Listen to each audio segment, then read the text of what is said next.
bom dia! Pode chegar, você é mais do que bem-vindo. Nós estamos ao vivo, agora são 8 horas e 36 minutos pelo horário de Brasília. Mas um dia começa e eu te faço um convite. Vamos juntos ficar bem informado? A partir de agora, você confere as notícias do Brasil e do mundo desta quarta-feira. Vamos aos destaques do dia. Receita paga quarto lote de restituição do Imposto de Renda 2022 com valor corrigido pela Selic. Câmara aprova medida provisória para reajustar a tabela do frete quando o diesel oscilar mais de 5%. Nos destaques internacionais, Mikhail Gorbachev, o último presidente da União Soviética, morre aos 91 anos de idade. E você vai conhecer um menino de 8 anos, apaixonado por futebol, que usou a criatividade para driblar a falta de dinheiro e realizar o sonho de ter o álbum da Copa do Mundo. Tudo isso a partir de agora. A Receita Federal paga hoje as restituições do quarto lote do imposto de renda deste ano. Estão sendo depositados 6 bilhões de reais. Vamos juntos conferir. A Receita Federal paga mais de 4.462.000 contribuintes. Eles vão receber 6 bilhões de reais no quarto lote de restituição do imposto de renda à pessoa física. O lote também contempla restituições de anos anteriores. A restituição deve ser paga diretamente na conta bancária informada na declaração, de forma direta ou por indicação de chave Pix. Caso o contribuinte tenha entregado a declaração até o dia 30 de maio e não receba a restituição, deve verificar se entrou na malha fina. O quinto e último lote vai ser pago em setembro, no último dia útil do mês. Para saber se vai receber, o contribuinte deve fazer a consulta na página da Receita Federal na internet. A consulta também pode ser feita no aplicativo Meu Imposto de Renda, disponível para os smartphones dos sistemas Android e iOS. Quem não está na lista ou caiu na malha fina pode consultar o extrato da declaração para verificar eventuais pendências. Nesse caso, o contribuinte deve acessar a página do Centro Virtual de Atendimento da Receita e verificar se há inconsistências de dados. E nessa hipótese, deve ser feita a regularização com entrega de declaração retificadora. A restituição fica disponível no banco durante 1 ano. Caso o valor não seja acreditado, o contribuinte pode contatar uma agência do Banco do Brasil. Quem não receber, é importante ficar atento. A Câmara dos Deputados aprovou uma medida provisória para reajustar a tabela do frete de transporte de carga quando o diesel variar mais de 5%. O Executivo quer que haja uma nova norma sobre os pisos mínimos do frete rodoviário, toda vez que o preço do diesel ultrapassar 5% para mais ou para menos em relação ao valor considerado na tabela vigente elaborada pela Agência Nacional de Transportes Terrestres. A ANTT é a responsável por publicar as normas com os pisos mínimos a serem pagos pelos fretes. Mas o modelo atual não tem sido suficiente para aplacar os aumentos dos preços internacionais do petróleo. Quando editada, uma MP tem força de lei, mas precisa ser aprovada pela Câmara e pelo Senado para que não perca a validade. Nesse caso, o prazo é 26 de setembro deste ano. O plenário da Câmara já aprovou a MP, que prevê o reajuste da tabela dos pisos mínimos do frete do transporte rodoviário de cargas, quando o preço do óleo diesel no mercado nacional oscilar em mais de 5% para mais ou para menos. Com isso, a matéria agora segue para a análise do Senado Federal. A Câmara também aprovou a medida provisória para facilitar a inserção e volta de mulheres no mercado de trabalho e o retorno delas após dar à luz. O texto ainda afirma que empregadores devem dar prioridade a colocar em regime de teletrabalho, trabalho remoto e trabalho à distância mães e pais com filho, enteado ou criança sob guarda judicial com até 6 anos de idade ou com deficiência. A medida também apoia o regime de tempo parcial, a compensação de jornadas de trabalho por meio de banco de horas, antecipação de férias individuais e horário de entrada e saída mais flexíveis. As medidas citadas devem ser formalizadas por meio de acordo individual, acordo coletivo ou convenção coletiva de trabalho. O projeto segue para a sanção presidencial. E agora falamos de eleições. O prazo para a transferência do domicílio eleitoral acabou no dia 4 de maio e o número de brasileiros que votam no exterior superou o total de eleitores de 3 estados do país. O número de eleitores brasileiros que moram no exterior cresceu 39,2% neste ano em comparação com as últimas eleições gerais, que aconteceram em 2018, e 96,8% em comparação com 2014. Em números, o total de eleitores chega a 697 mil brasileiros fora do Brasil, enquanto na eleição passada eram pouco mais de 500 mil. Para se ter uma ideia, o quantitativo é superior ao eleitorado de 3 estados: Acre, Amapá e Roraima. Apesar do aumento, o Itamaraty excluiu 16 sessões de votação fora das sedes de embaixadas e consulados. Mas houve acréscimo, no entanto, de 10 cidades nas quais os brasileiros poderão votar. Uma das cidades em que não houve votação em 2018 é Amsterdã, na Holanda, que neste ano contará com 10 mil eleitores que vão poder exercer o direito ao voto no local. Já em Roterdã, também na Holanda, tinha 4.800 eleitores em 2018, segundo o Tribunal Superior Eleitoral, e foi retirada da lista neste ano. Vale lembrar que o brasileiro que está fora do Brasil só vota para presidente da República. No entanto, segundo dados do TSE, eles vão poder exercer o direito em 181 cidades de 132 países. E só pode votar o eleitor que pediu a transferência do domicílio eleitoral do Brasil para o exterior até o dia 4 de maio. O Tribunal Superior Eleitoral proibiu por unanimidade o porte de armas em todo o país 2 dias antes e 1 dia depois da data da votação. Nesse período, nenhum civil, mesmo que tenha o porte legal, poderá carregar qualquer tipo de armamento a 100 metros de distância das sessões eleitorais de todo o país. Mudando de assunto, a frente fria, que atinge o sul e o sudeste do país, chegou ao nordeste, conforme anunciamos aqui no jornal ontem, e já provocou transtornos em Salvador.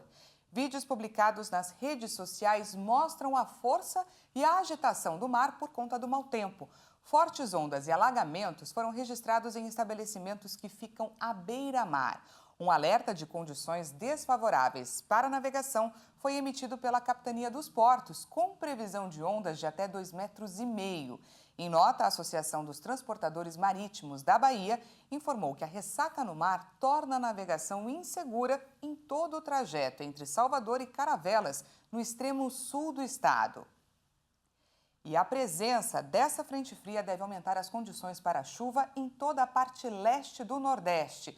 No sul e sudeste, as chuvas devem dar uma trégua, mas os ventos gelados ainda devem predominar por um bom tempo. Vamos ver então como ficará o tempo hoje em algumas cidades do país?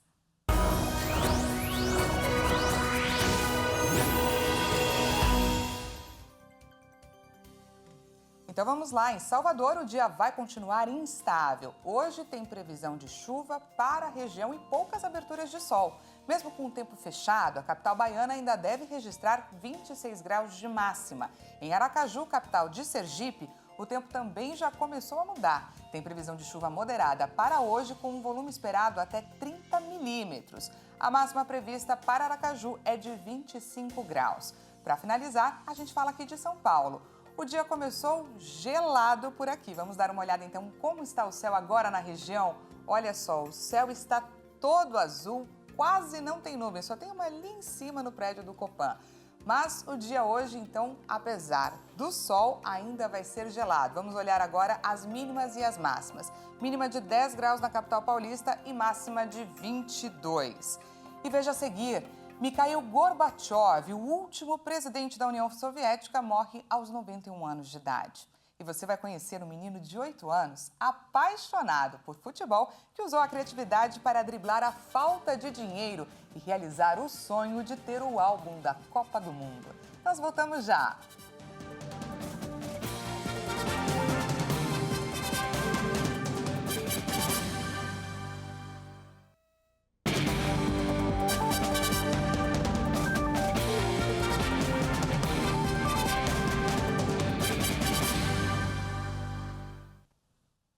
Seja bem-vindo mais uma vez, estamos de volta ao vivo, agora são 8 horas e 49 minutos pelo horário de Brasília e voltamos para falar sobre pandemia. O Brasil completou 40 dias seguidos de queda na média móvel de casos de Covid. Vamos conferir o balanço completo do Ministério da Saúde. O O Brasil confirmou mais 229 mortes por Covid-19 em 24 horas. Desde o início da pandemia, já são 683.851 vítimas da doença. Em um dia, foram registrados 16.806 novos casos de Covid-19. Ao todo, já são 34.414.011 diagnósticos confirmados. Com tendência de queda e variação de menos 21% em relação a 2 semanas, a média móvel de mortes chegou a 140 vítimas diárias. Já a média de casos na última semana foi de 14.670 registros por dia. Esses dados mostraram uma tendência de queda com variação de menos 24% em relação a 2 semanas. Nos destaques internacionais, a ONU anunciou que metade das instalações de saúde do mundo carece de serviços básicos de higiene e faz com que 4 bilhões de pessoas fiquem expostas às infecções hospitalares. Os dados são de um relatório entre a ONU e o Fundo das Nações Unidas para a Infância. Metade desses locais não tem água, sabão ou produto para limpar as mãos em áreas onde os pacientes recebem atendimento ou nos banheiros. De acordo com as agências, 688 milhões de pacientes recebem atendimento em locais sem qualquer serviço de higiene. A OMS destacou que instalações e práticas de higiene não são negociáveis. O relatório foi realizado com base de dados de 40 países. O documento afirma que 68% das unidades de saúde têm instalações de higiene nos pontos de atendimento e 65% têm instalações para lavar as mãos com água e sabão nos banheiros.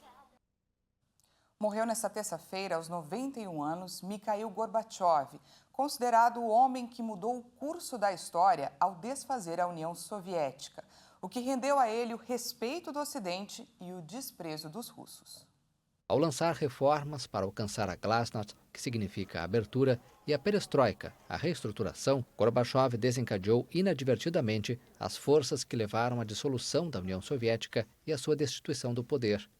Seu incentivo à liberdade acelerou a desintegração do multiétnico Império Soviético. Reverenciado no Ocidente por defender a liberdade e a mudança em uma época em que muitos pensavam que a Guerra Fria nunca terminaria, Gorbachev se tornou uma figura odiada por muitos russos, que o consideravam responsável pela destruição do outrora poderoso Império Soviético. Enquanto estava no poder, muitas vezes optou pela paz ao invés do confronto, acelerando o degelo dos laços com o Ocidente graças às suas estreitas relações com líderes como o chanceler alemão Helmut Kohl e o presidente americano Ronald Reagan. Mas quanto mais ele afrouxava as rédeas durante seu mandato, de 85 a 91, mais foi ofuscado pelo enérgico Boris Yeltsin, então um comunista em ascensão. Quando a União Soviética entrou em colapso em 1991, Gorbachev já era irrelevante. Um golpe de Estado em agosto de 91 falhou, mas foi o desafiador Boris Yeltsin quem enfrentou os rebeldes e virou um herói nacional, enquanto Gorbachev estava sob prisão domiciliar na Crimeia. Pouco depois, a União Soviética desapareceu e, com ela, o poder de Gorbachev.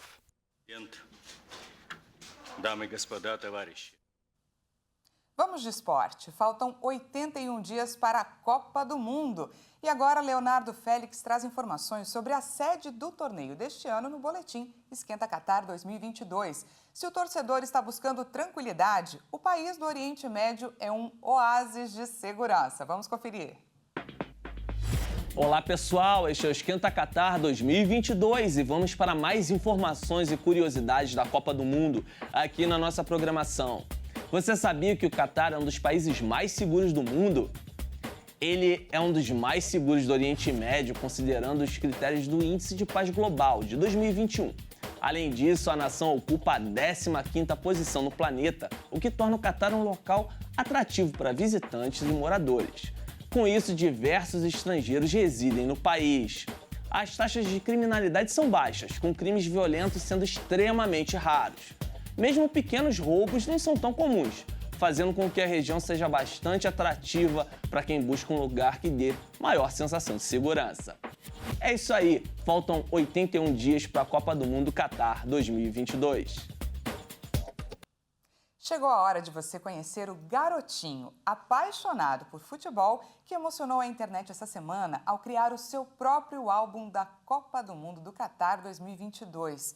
O O pequeno João Gabriel, de apenas 8 anos, usou toda a sua criatividade para driblar a falta de dinheiro e desenhou com muito carinho a capa, as bandeiras dos países e arriscou até mesmo a desenhar os jogadores das seleções. Ele mora com a família em Goiânia e, por conta da renda, os pais do garotinho não puderam comprar para ele o álbum oficial ou os pacotes com as figurinhas. A história de João Gabriel gerou tanta comoção na internet que, em pouco tempo, diversas pessoas, incluindo as equipes dos jogadores, se ofereceram para presentear o garoto com o álbum oficial. Essa edição fica por aqui. Muito obrigada pela sua companhia. Às 10 horas, Patrícia Velenic chega com mais informações. Um ótimo dia para você.